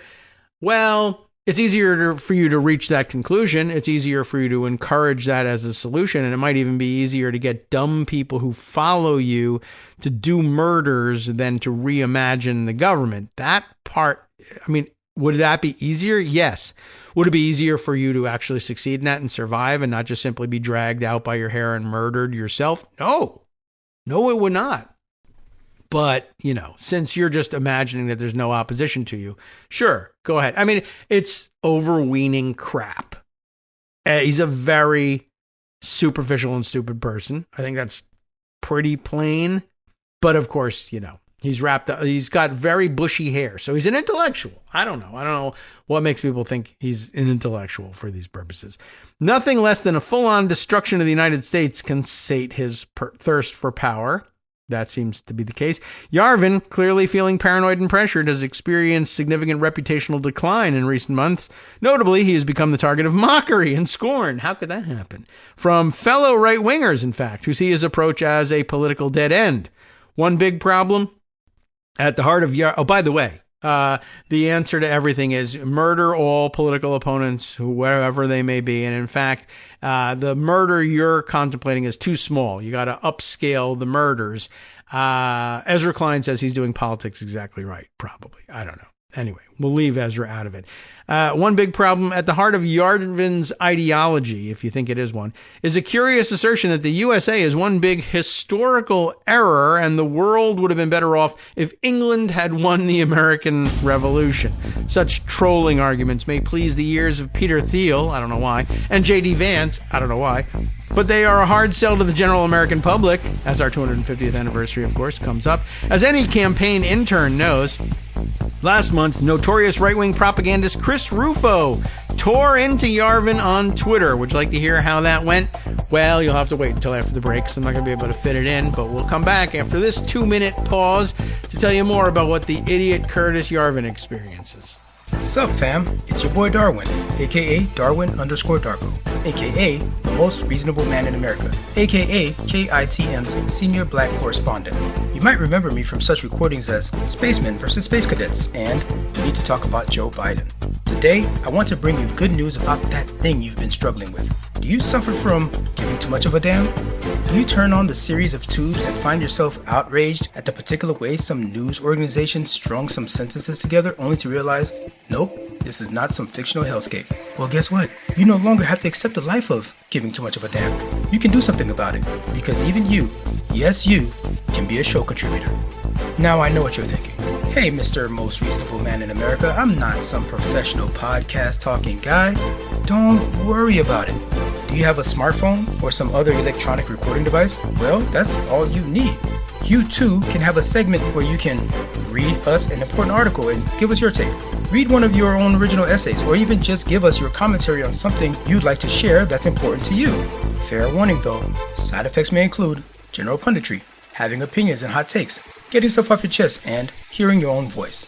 If your recording lasts longer than 5 to 7 minutes, please consult kagrox@gmail.com. That's KAGROX@gmail.com. All right, welcome back now to the Kagro in the Morning Show here on Netroots Radio. Would you like to hear the things that Chris Rufo, weirdo extraordinaire, had to say about Curtis Yarvin, weirdo extraordinaire? This is good. This gives us something thematic to go with here. Last month, notorious right-wing propagandist Chris Rufo tore into Yarvin on Twitter saying, one of the problems, we need voices for these guys. One of the problems with Curtis, you eventually discover, is that he's high on his own supply. Oh, that seems quite true. I don't want you to credit Chris Rufo here, but come on. He imagines himself as greater than the American founders, Ronald Reagan, I wouldn't add that, and Elon Musk. So what? And yet, the evidence for that is quite thin. You think? That's tearing into him? The evidence for that is quite thin. How about, no, he's a gigantic effing idiot and everybody can see it. High on his own supply is the nicest way of putting it. He's up his own ass. Anyway, he hasn't founded a new nation. That seems true. Or become president or traveled to space. I don't think that, has Elon Musk actually gone to space? Has he launched himself or not? Well, he should. Anyway, he sent some other things to space. But also, more modestly, he hasn't written an influential work of history, published a bestseller, or tallied any real-world political wins. I suppose that's the only thing that Rufo has over him is a real-world political win, as temporary, I hope, as it might turn out to be, and as dumb and as ill-serving to the United States as it will end up being. Nobody in a position of authority, even a small-town mayor or a dog catcher, has ever publicly adopted his ideas and put them into action.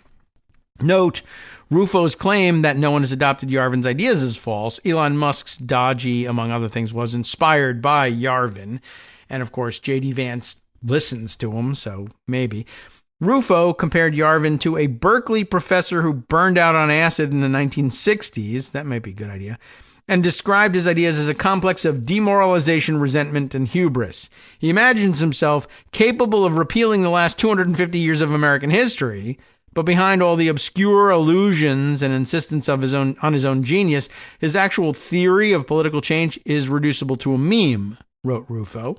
Well, I mean, his is too, but he's just better at reducing things to a meme, and he's clocked at least one political one. But so have I. I mean, come on.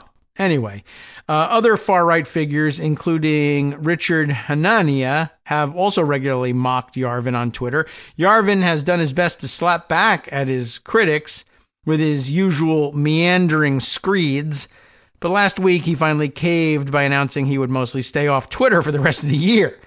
And we'll see whether that holds up. Coincidentally, Yarvin's Twitter retreat came one day after a scathing tweet from a pseudonymous poster named James Medlock, whoever that is, who wrote, "Seeing Curtis Yarvin tweet is like if you watch a horror movie that sets up this mysterious evil villain, and then at the end of the movie comes the grand reveal, and it's just Alf. And you can't help but laugh and also feel a little bit let down. That's it?" The political news these days seems quite scary, and the worst is likely yet to come.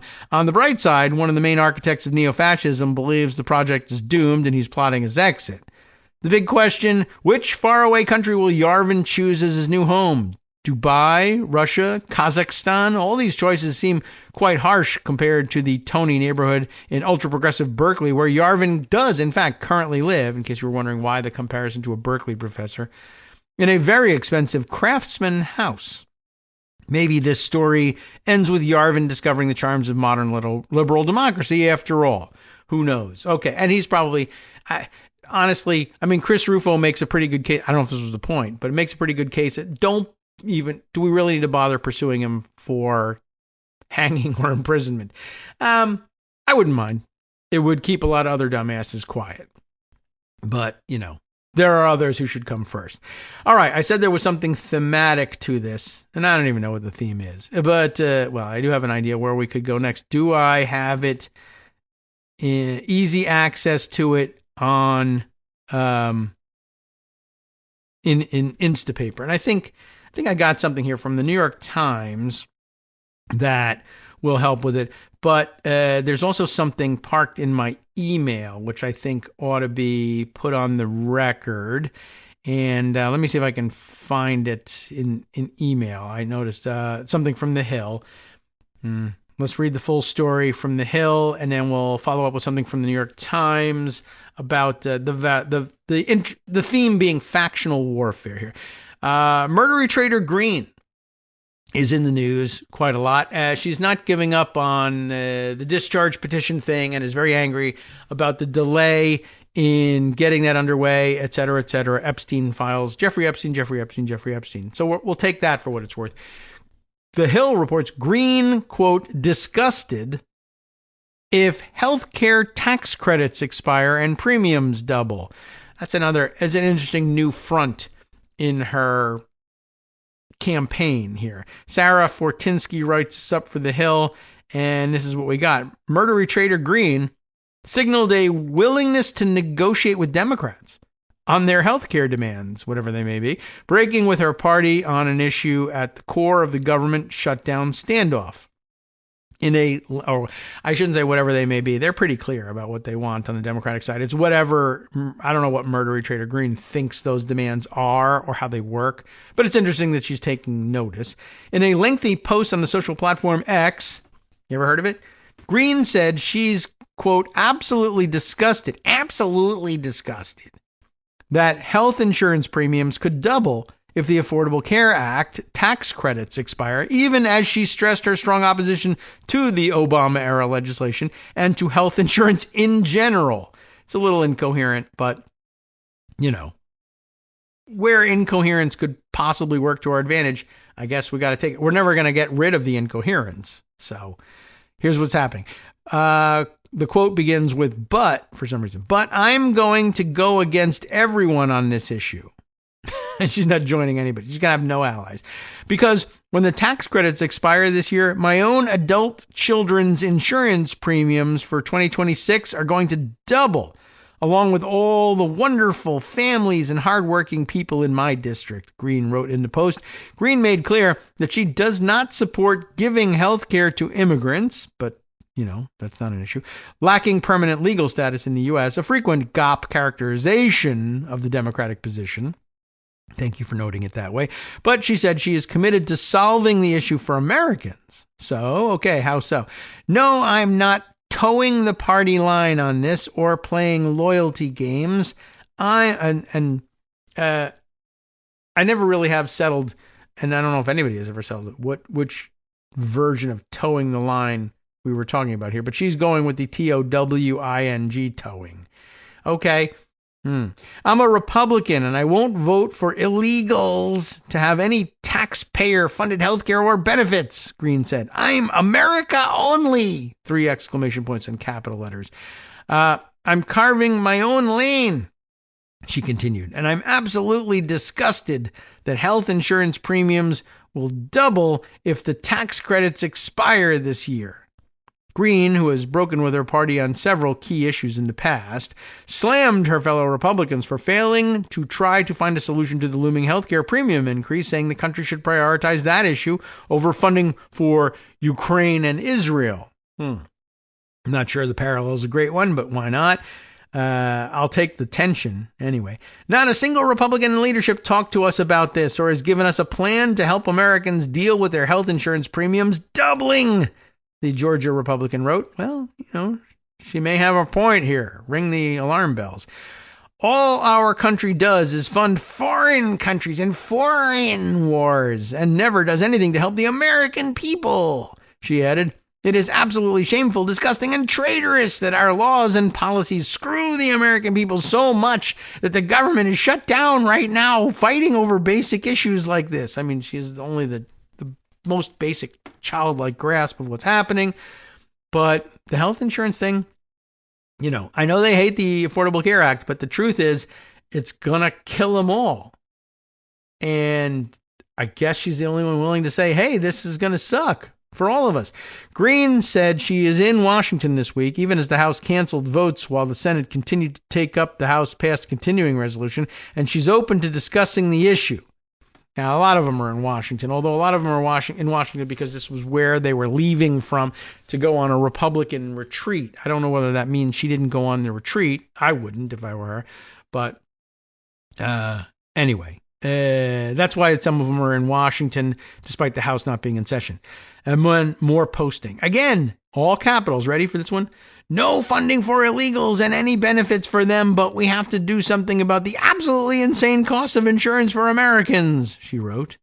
Don't you hate your government, you don't hate your government enough. Oh, my. Well, those are words that will inflame violence. I wonder what they're going to do about that. Well, now that she's yelling at them, maybe she'll find herself on the wrong end of the stick on this one. I'm here in Washington, D.C. this week to meet with anyone who is America only and will work with me on a plan for Americans only, she continued. She probably won't find much cooperation, though. Trump earlier Monday signaled an openness to a potential deal with Democrats on their health care demands before appearing to walk back those remarks. If we made the right deal, I'd make a deal, sure, he told reporters when asked in the Oval Office, probably in the same thing we were playing before, whether he'd be open to making a deal with the ACA subsidies, which Democrats want to see extended before premiums are expected to increase. So again, non-committal inch. I'd make a deal if it was the right deal. If the deal was they didn't get their stuff and I got what I wanted, that would be a good deal. I'd make that deal. It's what he's thinking. We have a negotiation going on right now with the Democrats that could lead to very good things, he said. And I'm talking about good things with regard to health care. But the president later seemed to shift away from that position, writing on a Truth Social post, I'm happy to work with the Democrats on their failed health care policies or anything else, but they must first allow our government to reopen. By the way, both Democrats and Republicans also were public yesterday in saying there's no negotiations going on. I haven't seen anything. There's nothing. No, not talking to me. Are they talking to you? No, they're not talking to me. So, just another lie, right? And they just let them get away with it, of course, going on about their business as usual. The president, sitting behind the Resolute desk in a suit and tie and everything, said there was negotiations going on. So we have no reason to believe they aren't. I mean, they're supposed to be going on. But, as with everything, just ask that question. Really? And That should be enough, because probably if you're serious about asking the question, you will very quickly conclude, no, not serious. Not really. The president's position is clear. Reopen the government with a clean bipartisan CR that Democrats supported just 6 months ago and 13 times under Joe Biden, and we can have all the important policy discussions needed, said White House spokes jackass Abigail Jackson. But right now, the Democrats are holding American people hostage. You got the whole thing, right? The government shut down last Wednesday, after Democrats and Republicans in the Senate failed to reach a funding deal, with Democrats demanding an extension of those Affordable Care Act subsidies, which are set to expire at the end of the year. Without action, enhanced tax credits passed during the COVID-19 pandemic to help people afford coverage will expire at the end of the year. If they expire, premiums for the Affordable Care Act enrollees will increase more than 75% on average, according to health policy research group KFF. They're going by that now. They like just the initials. While Democrats insist that an extension be part of any short-term government funding legislation, GOP leaders have argued those discussions can wait until later in the year and should be separate from funding the government. It's a position you could take if you were the kind of person that believes that the Republicans will return and do their work. And I'm not a believer in that. I don't think that they really will do that. And this is the only leverage they've got to make them return to it. So they better try and use it now. I guess if for some reason the government was eventually reopened without that being settled, I guess you could argue that the political pressure being brought by Republicans, I guess, if any of them join Murdery Trader Green, might bring them back to the table. But it also might not, given that, for instance, some high-level people in the government are getting their political philosophy from a guy that says, actually, we should, murder everybody. It'd be much easier to simply murder everybody in the whole place and wreck the whole system and start over with anarchy with maybe me as king and you all as my subjects. That would be so easy. It wouldn't be easy to implement, but it would be easy for me to think of. And I guess if that's the guy who's your political philosopher, your official House political philosopher, then I don't know how easy it's going to be to get Republicans back to negotiating about Affordable Care Act subsidies just because Murdery Trader Green says she's angry about them. All right. So there's other factional warfare going on, which might be of some interest to us here. Where's this one from? New York Times. Did I open it up already? Or am I still in the Instapaper view of it? It's a Michelle Goldberg piece that it's an opinion article, but it catalogs some existing difficulties which have been reported in the last couple of days and we haven't caught up on. Her piece is titled Megyn Kelly. Remember her?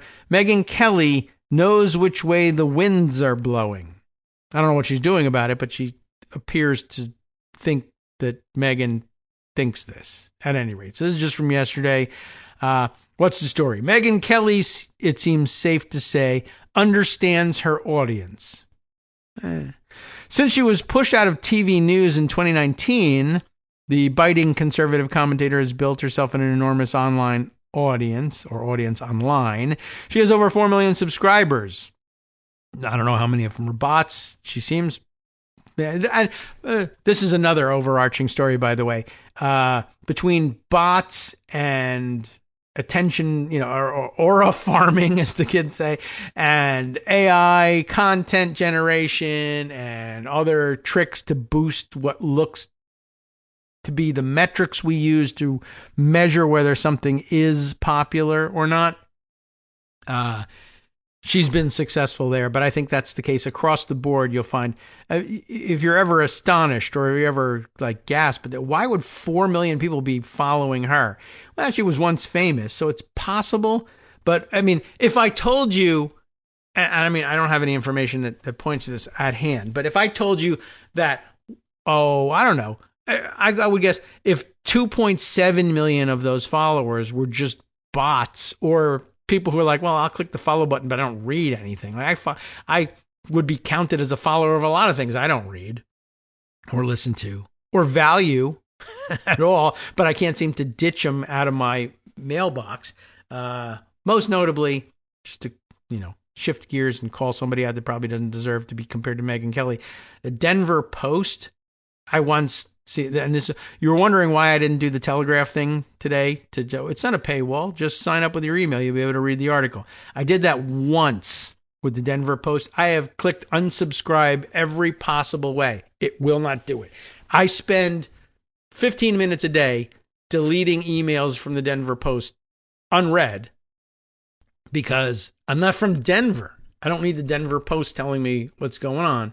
And anything else that's national news, while I might appreciate their coverage, if you'd let me unsubscribe, I'd appreciate it more. I guess, I don't know that I would see it, but I don't see it now. Now I don't see it out of spite. So anyway, but this is the specialty of the right wing, the one that's running your country right now. They're governing through algorithm and manipulation of social media. There's a lot of interesting writing on that. I should put those two things together and maybe tell you that story. Maybe that will be the continuation of this theme. But right now, Michelle Goldberg starts off by saying, you need to pay attention to what Megyn Kelly is saying because there's 4 million people following her on YouTube. Maybe there are, maybe there aren't. But she wants you to think, not Michelle, but Megyn wants you to think that there are 4 million people do it. And Michelle wants you to think it too, because otherwise it looks dumb to tell you what Megyn Kelly is up to. But 4 million subscribers on YouTube and one of the most popular right-wing podcasts in the country. Maybe. So it's instructive to see how she's positioned herself in the conservative movement's increasingly acrimonious civil war over Charlie Kirk and Israel. Remember, that came up first because it's October 7th. Before Kirk was killed, one of his donors, Robert J. Shillman, couldn't ask for a better name for a big Jewish donor, reportedly, please, it's banned for the Jews, guys. Anyway, reportedly told him he was withdrawing a $2 million pledge to Kirk's organization, Turning Point, because of its relationship with the increasingly anti-Israel podcaster Tucker Carlson. God, how about just I'm withdrawing my pledge to you because of your association with Tucker Carlson? Even if he was pro-Israel, that would, of course, convince him that he was a good guy. But Tucker Carlson, don't pledge anything for anybody that works with Tucker Carlson. $2 million pledge to Turning Point USA. I'm taking it back. But then he got murdered, and then he probably was like, oh, God, everybody's going to be angry at me. Now that they're canonizing or trying to make Charlie Kirk happen, I'm going to look like an idiot. I got to give him my $2 million back. Is that what happened? I don't know. But maybe he stuck to his guns because he doesn't like Tucker Carlson. That fact has set off a roiling debate on the right about the degree to which Kirk was becoming disillusioned with Israel, in turn, because it's the right wing, leading to insinuations that Israel had Kirk murdered. Oh, I see. I knew there had to be a way to blame the Jews in this one. Some of the more high-profile people behind these conspiracy theories try to maintain a degree of plausible deniability, insisting, in the manner of trolls everywhere, that they're just asking questions. Who could possibly be so disgusting? Give me a name. Next word in the article is Candace Owens. There you go. A former colleague of Kirk's who last year suggested that Judaism is a pedophile-centric religion. Still has a bazillion followers, allegedly, and someone's paying her lots of money, allegedly. But, I'm just saying, that's the sort of thing that can get you lots of money on the other side. So, of course they're doing it. Well, anyway, so her claim, Judaism is a pedophile-centric religion that believes in child sacrifice, everyone. There you go. Well, it says in the Bible, and Abraham's asked to sacrifice his son, so there you go. Well, Candace Owens claims that Kirk was about to break with Israel and reunite with her, being anti-Israel, I guess. He said it explicitly that he refused to be bullied anymore by the Jewish donors. She said on her podcast, it wasn't taped saying it, taped everything he ever said. Wasn't taped saying that though. Asking, okay, so where were we? He said it explicitly that he refused to be bullied anymore by the Jewish donors. She said on her podcast, asking, and then did he just 48 hours later conveniently catch a bullet to the throat before our on-stage reunion? Is that what she was saying? She was on hand. She was meant to come out on the stage, but it was all interrupted by his assassination. Carlson has been even more Careful. That's careful. He hasn't made any direct claims, only suggestive analogies. Since the killing, he's talked repeatedly of Kirk's impatience with pro-Israel donors. Then, speaking from the podium at Kirk's memorial, he said that Jesus, like Kirk, was killed for telling the truth. He could picture the scene 2,000 years ago, could he? He said, a lamp-lit room with a bunch of guys sitting around eating hummus, thinking about, what do we do about this guy telling the truth about us? One of them, in Carlson's telling, suggested, why don't we just kill him? That's exactly what they were saying. He even said it in the original Aramaic, I bet. Plenty of people, both hardcore anti-Semites and anxious Jews, thought Carlson was implying that Jews killed Kirk just as they had Jesus. But of course, he never said that. Perhaps the hummus eaters were Romans. Yes. All right. Good point, Michelle. I see what you're getting at. Others have been less cautious even, I guess, than that, which is amazing. Others have been less cautious. Again, I don't see the caution, but okay. Endless posts on social media blame Israel for assassinating Kirk. The meme became so widespread that Prime Minister Benjamin Netanyahu of Israel, in case you didn't know where he was Prime Minister, made a video denying it, which only seemed to fan the flames. Some Zionist conservatives are extremely worried about this increasingly paranoid hostility to Israel in the MAGA movement, and they want to marginalize Carlson and his ilk. Cut Tucker loose, said a headline in the Jewish publication Tablet, writing that he has, quote, not only embarrassed the administration, but also fractured the president's base, elements of which are now at each other's throats over the words of a glorified podcaster. The conservative actress Patricia Heaton, a Fox News regular, posted a video about big-name podcasters giving a platform to anti-Semites. We're all seeing it, she said. Many of us are alarmed. The left, she argues, coddles its extremists. Don't let that happen to the conservative movement, she pleaded. But it already has. Given her stature on the right, Kelly has come under pressure to denounce Carlson and Owens. She has declined. If you need me to condemn Candace or Tucker for their opinions in order to listen to me, then I may not be for you. And yet, allegedly 4 million people think she is. She wrote on X, he's a close friend and she is under enough pressure without gratuitous shots from me. A few days later on the Fifth Column podcast, she said she didn't think Carlson was an anti-Semite. I don't know why. Then added, but I don't really care. Okay, that sounds real. But I think Tucker's a very important, valuable voice in the national conversation.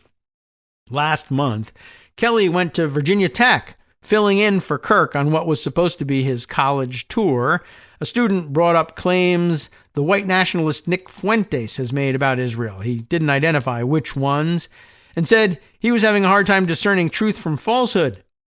Kelly was extremely circumspect in her response. She told the student to trust independent voices over the corporate media, but to avoid those who, quote, get too out there, unless that's just your jam for fun. She didn't mention Fuentes at all. But by the way, that's great advice. That is pretty circumspect. Trust independent voices. Which ones? Not ones that get too far out there, unless you like that. In which case, go ahead. I was like, what? That's not even advice. I have no way of knowing what's in Kelly's heart, but from a business point of view, her hesitation about punching right seems shrewd. Carlson, after all, is not tangential to the MAGA movement. He's one of the most important figures. As of this writing, his podcast is, we think, the highest-ranked right-wing show on the Spotify charts, with Owens not far behind. Fuentes has become so influential that the New York Times reported last month both current and former Trump officials are afraid to publicly criticize him. The three of them are far more representative of the American right than their critics. Many pro-Israel conservatives refuse to see this. Under Trump, American conservatism has given itself over to an orgy of berserk hallucinations, nihilistic transgression, and epistemological disorder. It barely made news in September when Trump shared an AI video promoting medbeds, fantasy devices that in QAnon lore can cure all ailments, but are selfishly hoarded by evil elites. If a young person like the one at Virginia Tech can't figure out what's true and what's not, it's at least in part because the right has systematically undermined the very idea of dispassionate expertise. Now, conservative Zionists are surprised that the resulting chaos has spun out of their control.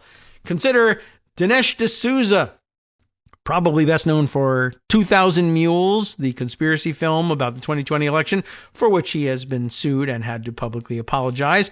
Last week, he appeared on the podcast of Laura Loomer, a Trump confidant who once shared a video on X calling the September 11th attacks an inside job. I didn't realize that, but I should have guessed it. Together, they bemoaned how successful Owens and Carlson had been in sowing suspicion of Israel. Owens's investigations, D'Souza lamented, never produce a single fact, which is amazing for him to say, a single reliable theory that you can work with. They never reach any conclusion. And the moment they run out of gas, a new incendiary accusation comes in its place. Must be frustrating. Yeah, absolutely must be. And of course, that is the Dinesh D'Souza modus operandi, if you will. It's exactly how he does his work. By the way, some very good analysis out there as well. It's good analysis, but it's poorly framed. I know people have been a little bit upset about it, which is analyzing the Charlie Kirk debate style that made him famous without actually, coming right out and saying this is actually sort of a fake debate style. Like you've analyzed it correctly, but you failed to sort of point out that, into his 30s, he's been hanging out on college campuses pretending to be just one of the fellow kids. And his whole debate style is misleadingly dunking on children, essentially, and then filming it for whoops and clicks on YouTube. But kind of interesting to see it taken apart that way. Anyway, time now for us to wrap things up and head out for the day. Justice Putnam picks things up at this point and brings it forward with the West Coast Cookbook and Speakeasy right here, of course, on Netroots Radio. There's lots more that we didn't get to today. It's going to be catch up forever, probably for the next 3 years, unfortunately. So we'll get used to that style of show and see what Justice has in store for you in more organized fashion after this. From netrootsradio.com, you have been listening to Kagro in the Morning with David Waldman. Tops on the list, of course, today, Trump's amnesia about Ghislaine Maxwell, followed, though, by a Border Patrol agent tried to murder an anti-ICE protester by shooting her 5 times in her own car at a Chicago intersection. And guess what? DHS has lied repeatedly to try to cover for him. And it's all out now. He'll explain how. We'll see you tomorrow.